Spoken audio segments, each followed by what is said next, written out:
So, Charlie, I guess I can say just quickly, what do you think of the selection of Tim Walz, the governor of Minnesota, as Kamala Harris's vice presidential pick? Well, when I first heard it yesterday, I admit I was very surprised. I thought that Josh Shapiro was the obvious choice, but it has been an amazing rollout. He's a very, very impressive guy.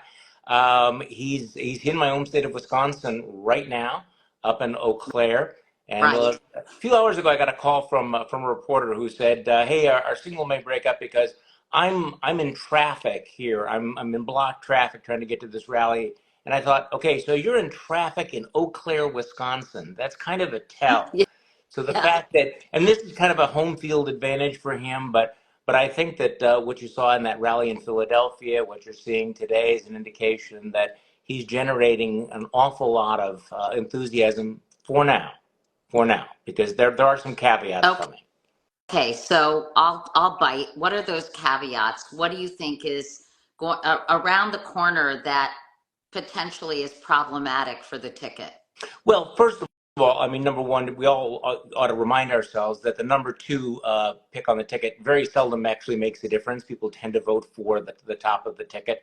It's very hard to come up with an historical story of where it was really a game changer. That's number one. Number Well, I two, would argue with yeah, you, Charlie, that Sarah Palin well, was ultimately pretty damaging to John McCain's candidacy. Would you not agree? I would agree, but I would also agree that she kind of laid the groundwork for MAGA. So, but I mean, in terms of a game changer for the outcome of the election, they generally don't have that much of an impact. I think JD Vance may prove to be a negative for Donald Trump. Tim Walz may prove to be a positive. I mean, the other just cautionary note out there is that he's untested in the national stage, and a lot of governors have a hard time scaling up. It's one thing to be the governor of a state. Now suddenly the spotlight is much brighter.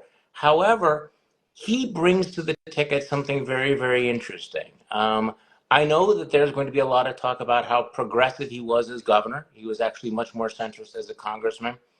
But I do wonder if that's the way he's going to be seen by voters who are being introduced to him, because, and I'm being sort of trashed by right-wing social media about this, but he reads moderate. And by that I mean you have the personality, the biography, the communication skills. He's normal. He's extremely likable. He's a National Guardsman, a high school coach. He's a hunter. He looks like, if you're in the upper Midwest, you look at Tim Walz and you say, I know that He guy. looks like And I kind of America's dad, right? right. And I think that in a race about, people like us, we tend to nerd out and think it's going to be about policy, it's going to be about issues, and there are some fundamental issues, but it's also about personalities and perceptions. And he's likable and he's a happy warrior. And I think it feeds into this optimism as opposed to, are we going to have 4 more years of MAGA ugliness? And let's talk about sort of his progressive record as governor, because I think some of the things, it's my understanding, some of the policies he put in place, Charlie, are actually in line with a lot of people's thinking. For example, he is very positive with LGBTQ issues. He talked about yesterday in Philadelphia when a gay student came to him in high school to start a gay straight alliance. He said, I'll be your faculty advisor or whatever. He did give free school breakfast and lunch to kids in his state. I think most people are like, that's good. I don't think they read it as, ooh, progressive. What are some of the things in his track record that might turn off moderate voters? Because so far I haven't heard a lot of them. Well, I don't know, again, how voters are going to react to all this. Let me just tell you, I mean, from the Trump point of view, what the Republican playbook is going to be, I mean, they're going to throw a lot of stuff at him. They're going to, talk about the riots that took place in Yeah, and I Minneapolis. wanted to talk to Yeah. you about that, but let's Yeah. put that aside for now, Okay. Charlie. Tell Yeah. me some of the other things that you think they'll attack. Well, I think that, and again, I'm not sure that how many of these things are actually going to stick. And I said, they're going to try to tie him to soft on immigration, soft on crime, kind of a nanny state governor. Things like the free lunches for kids, I don't think are going to play. But there are some sound bites where he talks about, one man's socialism is another man's, neighborliness. They're going to try to weaponize all of that. I do think that while many of his social positions will play well with the Democratic base, remember he's added to the ticket because of his appeal to white rural voters, and things like the trans issue don't play well in rural Minnesota, and they don't play well in rural Wisconsin. Now, in the end, I don't know that any of that matters because I think he brings something else to it. But the Republicans were happy yesterday morning when they heard it was him, not Shapiro, because they do think that he's out of the mainstream. And he does have this progressive record. But the question is, most Americans don't know who he is. And he's going to be introduced. And I think, you put your finger on it. He's sort of like everybody's dad. He's humorous. He's likable. He has a way of explaining these issues in a way that is not, he's not scary. Let me put it that way. Mm-hmm. He's not scary. And the contrast between him and J.D. Vance, because this doesn't take place in a vacuum. J.D. Vance is dour. He's I think kind of stiff. He's weird. Walz is natural, funny, authentic, and normal. So when they get together on that stage and they debate, J.D. Vance can say, "Well, you passed this particular mandate for clean energy," and I think Tim Walz is going to say, "What's wrong with clean energy? You have Donald Trump trying to make him out to be a communist." People are going to see him on television and they're going to say, "Is this a radical, dangerous communist?" And I think he's going to be able to finesse that. But again, we're on day 2. Right. And we just don't know. And I don't, you have balloons. I don't know how that happened, but I was going to ask you about the fact that he's a gun owner. I think that I don't think it's enough to necessarily mitigate this reputation as a progressive, but that is something that kind of balances things out slightly. Don't you think, Charlie? Well, exactly, because basically what he's saying is, look, I mean, part of these ideological debates are not about what position do you take. It's who are you? Do you relate to me? Do you despise me? Are you somewhat alien to me? He is not a coastal elite. He's a guy who says, "What do you mean I'm coming to take away your guns? I own a gun. I own a dog. I go and I hunt. I do these things. I have served my country. I've been in the military." And I think that, again, it's untested. We've seen this before, and we'll have to see, how it all plays out. But I think he brings an unusual skill set to the table. I want to talk about what you brought up earlier, which I was going to ask you about anyway, Charlie, was the riots that occurred in Minneapolis following the murder of George Floyd. Right. Local officials wanted to bring in the National Guard. Governor Walz, I guess, I'm not sure if he did bring in the National Guard, but he was slow. He ultimately did, but he's been criticized for being slow to respond. I guess there were a lot of businesses that were damaged or destroyed in Minneapolis, and some had suggested a more immediate muscular response by the governor would have prevented some of those things from happening. Clearly, that is going to be a vulnerability for Governor Walz. Talk to us about how that is going to be used by the Republicans and by Donald Trump and J.D. Vance and their team. Well, no, that's going to be a major theme. You're going to see the pictures of the burning cities. Now, what's interesting is that you have a similar issue in Wisconsin. I see that the former governor, Scott Walker, has been tweeting out pictures of the riots in Kenosha, Wisconsin, and the riots and the burning in Minneapolis, and they're trying to link those together. I think it was Trump who said that Walz is trying to turn Minnesota into Mogadishu. So they're going to try to link that to immigration as well. These were issues, and by the way, the same criticism of Walz was leveled against Wisconsin Governor Tony Evers for not acting in a more timely manner in Kenosha, although he ultimately did. These were issues for both men when they ran for re-election in 2022, and both of them were re-elected. So they've been litigated in those states. They've convinced the voters that whatever happened back then, they handled it in a sufficiently muscular way. Walz also took a very strong position against a referendum vote that the Minneapolis City Council put on the ballot that would, in effect, defund the police. That's not exactly what it did. It abolished the police department, created something else. Walz was one of the first prominent Democrats to say, no, we need to reform the criminal justice system and police, but that's going too far. He's going to talk about that. I think the key is whether, and by the way, it is somewhat ironic for Donald Trump to be raising this issue of violence when, in fact, he personally incited a violent attack on the U.S. Capitol. That's going to be a pushback.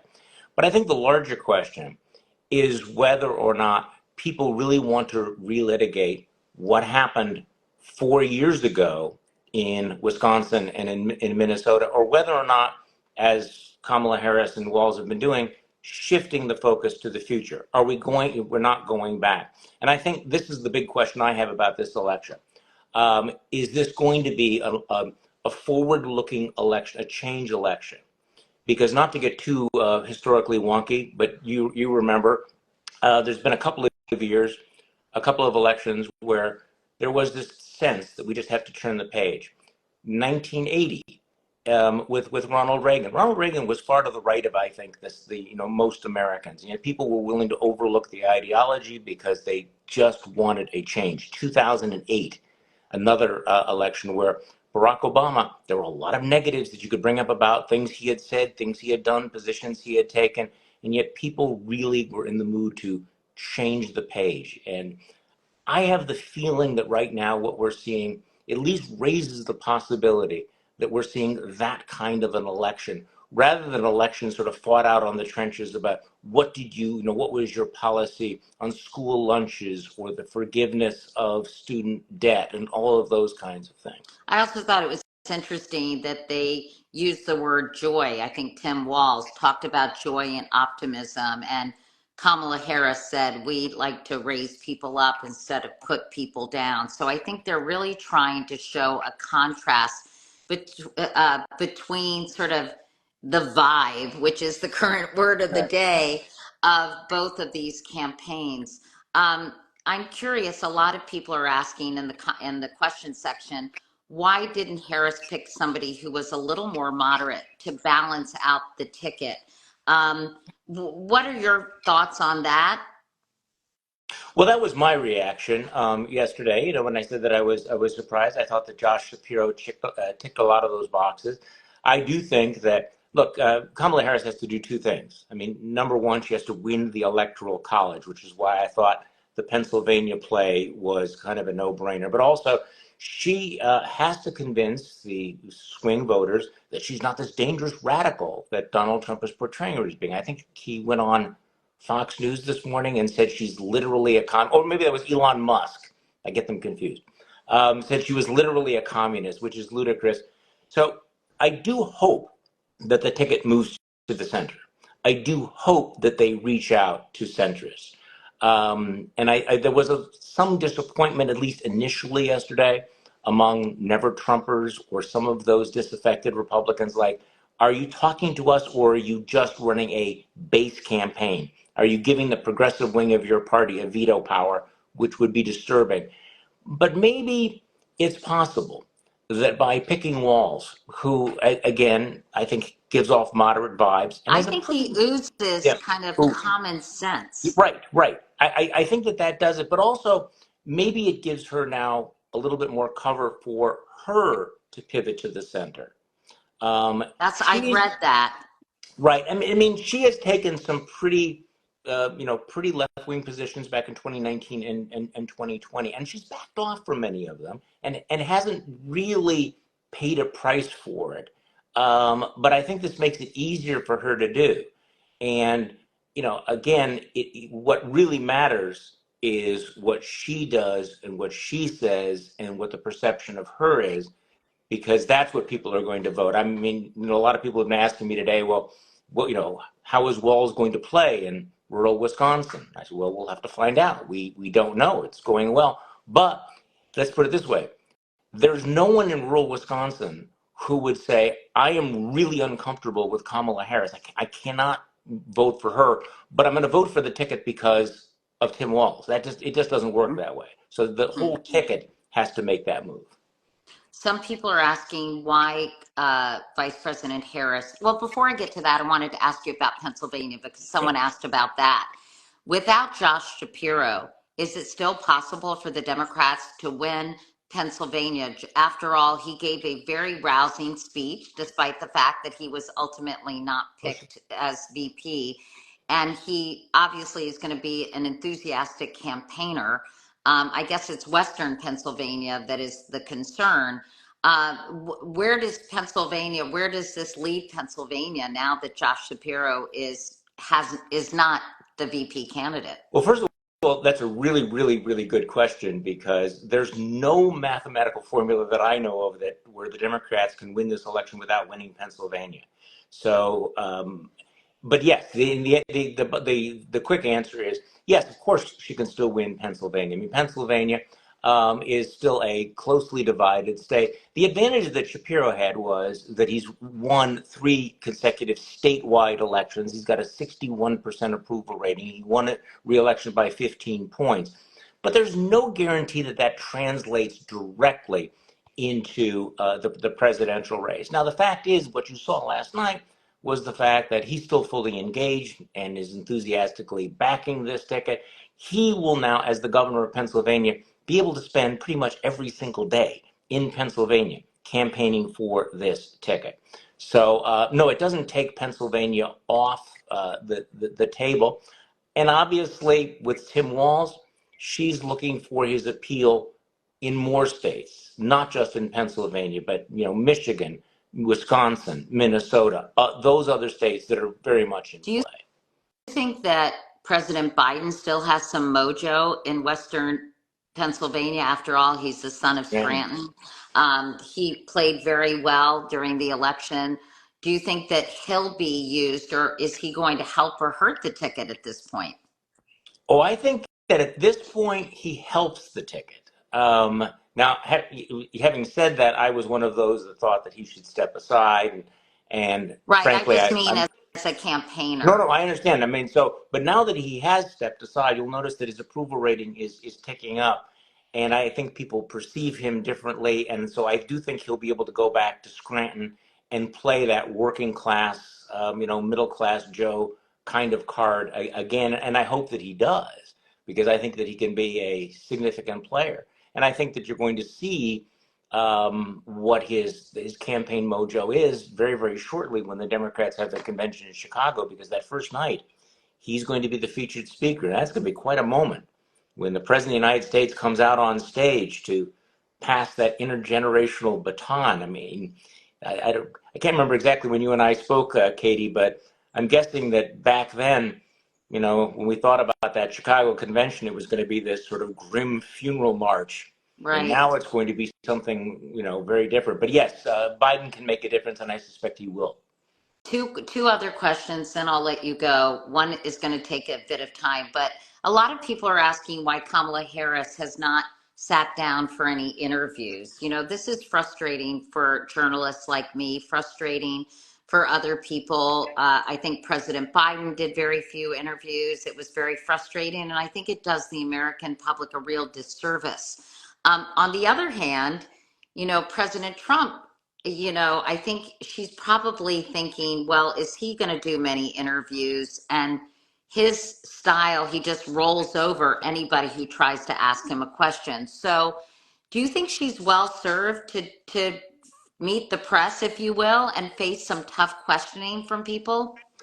She has to do that. There's no way around it, and I think that's the real test. This is the big question. And when I've discussed the honeymoon and the enthusiasm and all the things that are going on, I keep coming back to the big test is going to be when she sits down with a tough independent interviewer and she has to answer questions, when she is, played clips of things that she said back in 2019 or 2020, how will she handle that? Because I think there's been that suspicion in the past that, okay, she can speak well at a rally, but this is not her strong point. So that's going to be a major test. It's going to be a major inflection point in this campaign. But having said that, I also understand how much is on the plate right now. I mean, how many days has it been since Joe Biden dropped out? It's been about what, 2 weeks or 2.5 something. Yeah, a little over 2 weeks. 2.5 weeks during which she has had to stand up an entire presidential campaign, choose a running mate, seal the nomination, and master this sort of tide that she has right now. So I think that she's still in the honeymoon period where she can say, cut her some slack because she's doing stuff. But That won't last forever. exactly, that won't last forever. And again, that's going to be a real test for her because I think, let's be honest about it, one of the things that kept Joe Biden in the race for so long and so many Democrats were reluctant to see him step aside is kind of that lingering sense that maybe maybe she's not going to do well in those interviews. Now, having said that, she has exceeded expectations in every other category. But I agree with you. This is her big test, and she has to do it. Absolutely has to do it. And do you think we are ultimately going to see a debate between Donald Trump and Kamala Harris? He's now backed out of the ABC arrangement, which was, in fairness, done when Joe Biden was the candidate. Now he wants it on Fox, a friendlier network to his political ideology. He wants an audience where he, I think, performs better with an audience, Yeah. and that clapping can influence viewers. Do you think they're going to figure it out? Because she's saying she wants to debate him on ABC. Is this going to is this going to be a deadlock and there won't be a debate at all? That is certainly possible. I mean, one of the factors of this campaign that we've never seen before, it's only a 90-day campaign. I mean, it's like massive speed dating. Everything is going to happen very, very quickly. So, look, he does not want to debate her at the moment because I mean, he was planning all this time that he would be on the stage with Joe Biden. She is a skilled debater. She is a former prosecutor. I don't think he wants to debate her. On the other hand, if your entire theme is I'm the strong man, they are weak, how do you run away from a debate? That looks cowardly. It looks weak. It goes right to your branding. So these are the irresistible force meets the immovable object kind of moment where he knows he can't look cowardly, but he knows that it would be dangerous for him to debate her. And so this back and forth, I don't know. I mean, the ABC thing didn't play well. She would be, I think, foolish to go into the Fox News with the rally type thing. I mean, why let him dictate it? And by the way, can I just mention something before we move on?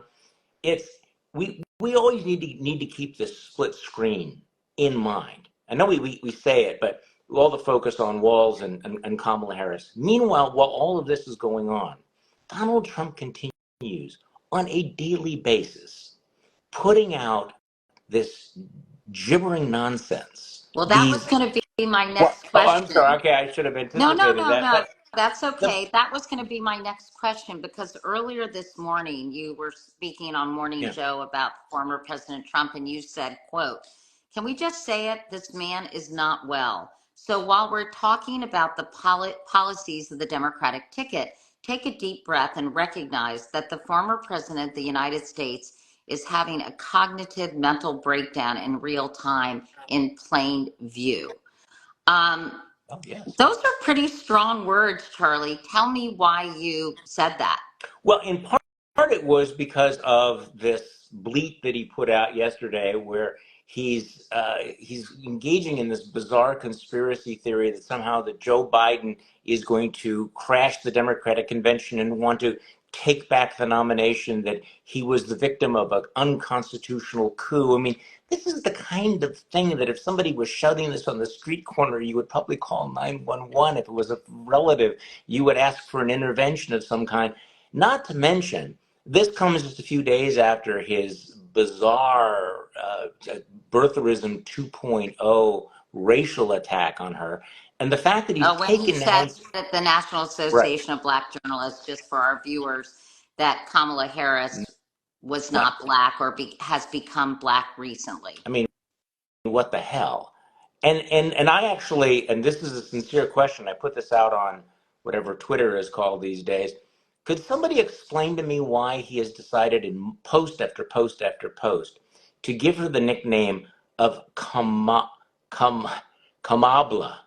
And at first it looks like it's a typo, but apparently it's intentional. And we know that Donald Trump always likes to give these nicknames.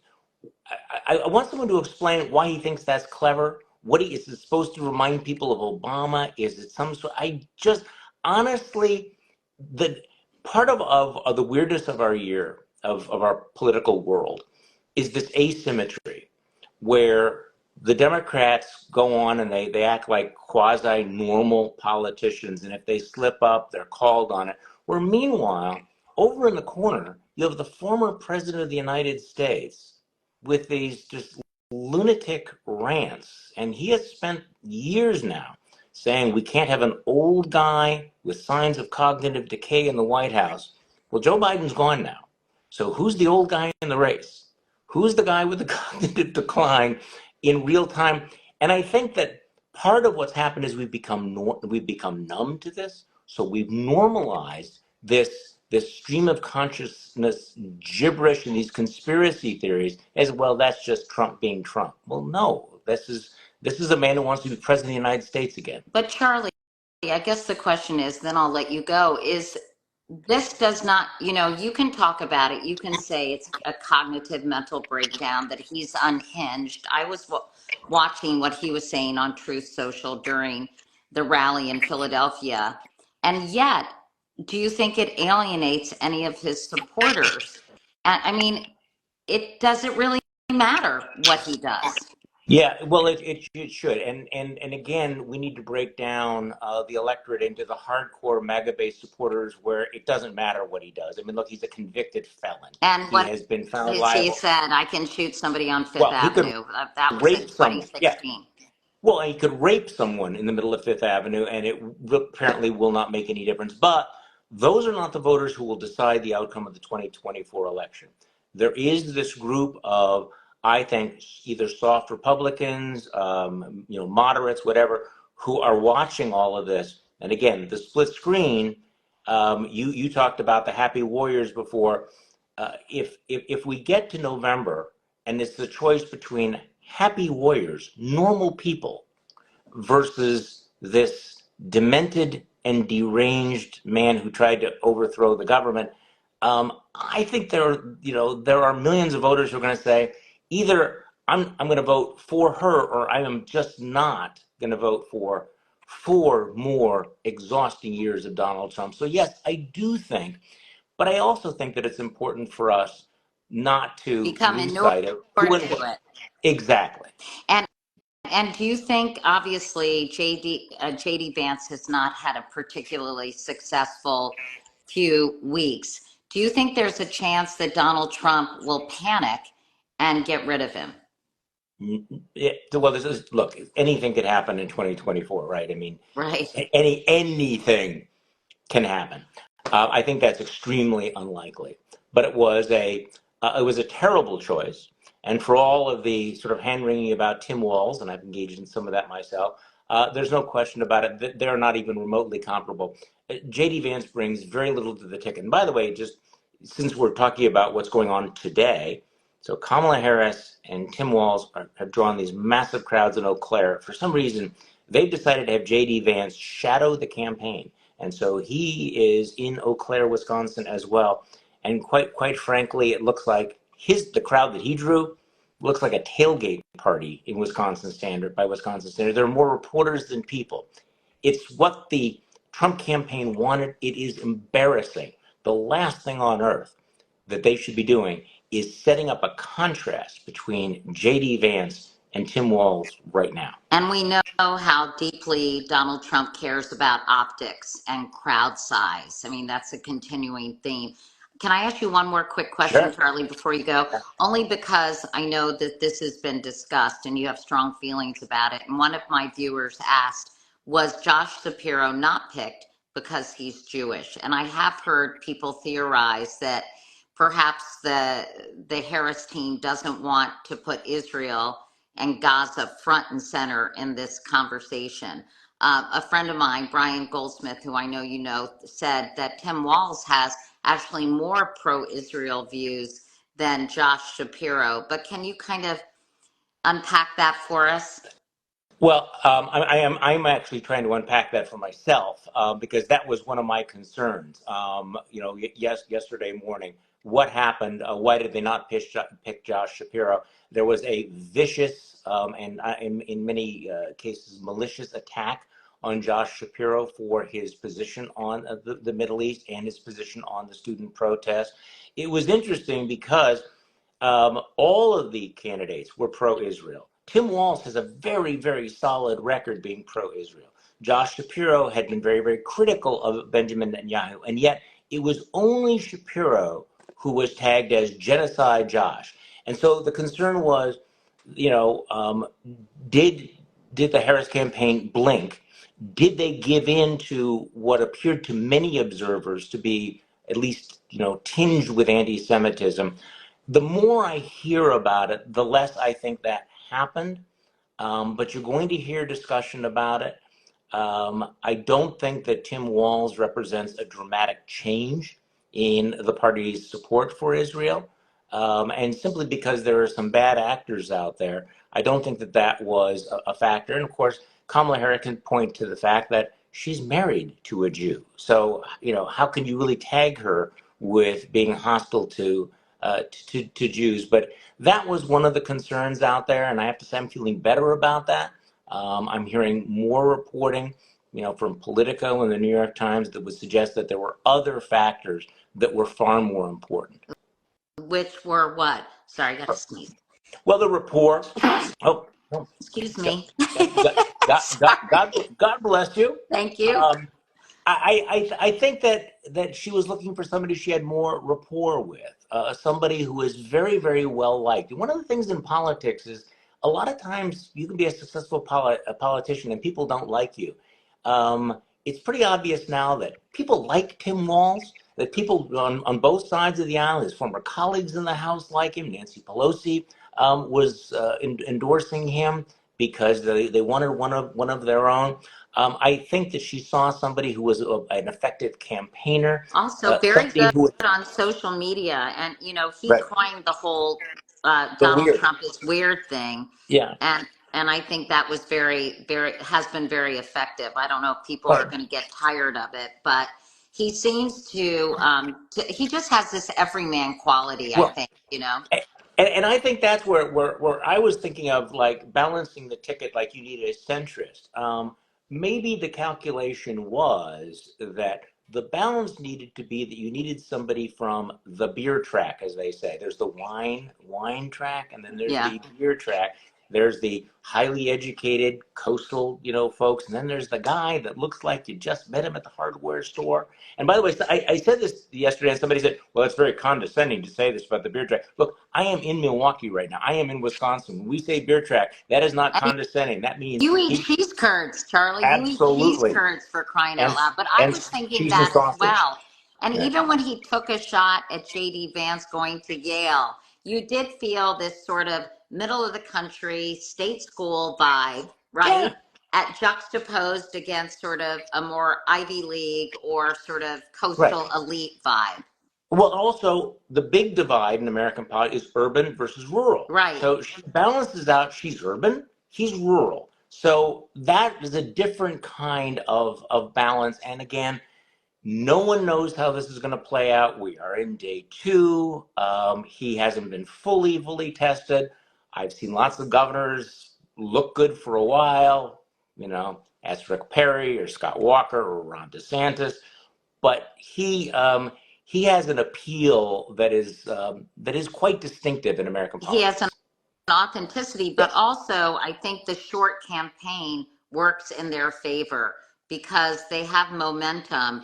And with this truncated period of time, it doesn't lend itself to infighting, to big mistakes, because there's frankly just not enough time, right, right. Charlie?